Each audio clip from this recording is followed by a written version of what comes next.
మాది భద్రాద్రి కొత్తగూడెం జిల్లా ఇల్లందు మండలం. నా పేరు కోవాకుల వెంకన్న, మా బావగారు కోటయ్య, మధ్య కోటయ్య. ఒకసారి ఇట్లా బేరానికి వెళ్తే ఛాతీలో నొప్పి వచ్చిందని ఖమ్మం హాస్పిటల్కి వెళ్ళాము. వెళ్తే హాస్పిటల్లో చెప్పారు ఈయనకి కొద్దిగా గుండె ప్రాబ్లం ఉందని.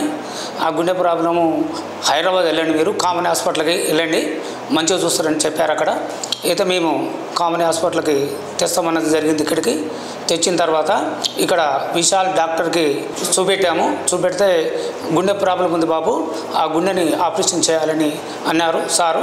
సరే సార్ చేయండి అని చెప్పిన తర్వాత చేర్పించుకున్న కాడించి మాకు అన్ని సౌకర్యాలు అంటే ఫుడ్డే కానీ, స్టాఫే కానీ, గేట్ బాయ్ కాంచి మొదలు పెడితే స్టాఫ్ కాంచి మొదలు పెడితే డాక్టర్ దాకా ఒక 4-5 రోజులు చాలా మంచిగా చూసుకున్నారు. తర్వాత ఆపరేషన్ చేశారు.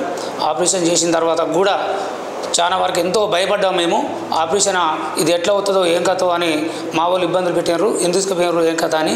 అయినా సరే ఆ ధైర్యం మాకు విశాల్ సారు చెప్పిన తర్వాత ఇక్కడ డాక్టర్ చూసిన తర్వాత ఆపరేషన్ చేసిన కాడించి చాలా కూడా మంచిగా అనిపించింది మాకు. ఈ హాస్పిటల్కి వస్తే ఇదే హాస్పిటల్కి రావాలి అనుకున్నాం. కామన్ హాస్పిటల్లో మంచిగా చూసుకున్నారు. అసలుకి మమ్మల్ని ఒక్క గింత కూడా పేషెంట్ని పట్టుకొని ఇవ్వకుండా సిబ్బందులే కానీ డాక్టర్లే కానీ చాలా మంచిగా చూసుకున్నారు. కాబట్టి ఈ హాస్పిటల్కే కానీ విశాల్ సార్కే కానీ అందరికీ మా నమస్కారం. మంచిగా చూశారు. ఇట్నే కూడా పేషెంట్లని కూడా చాలా మంచిగా చూడాలి. చాలా మీకు ఎంతో రుణపడి ఉన్నామని కోరుతున్నాం.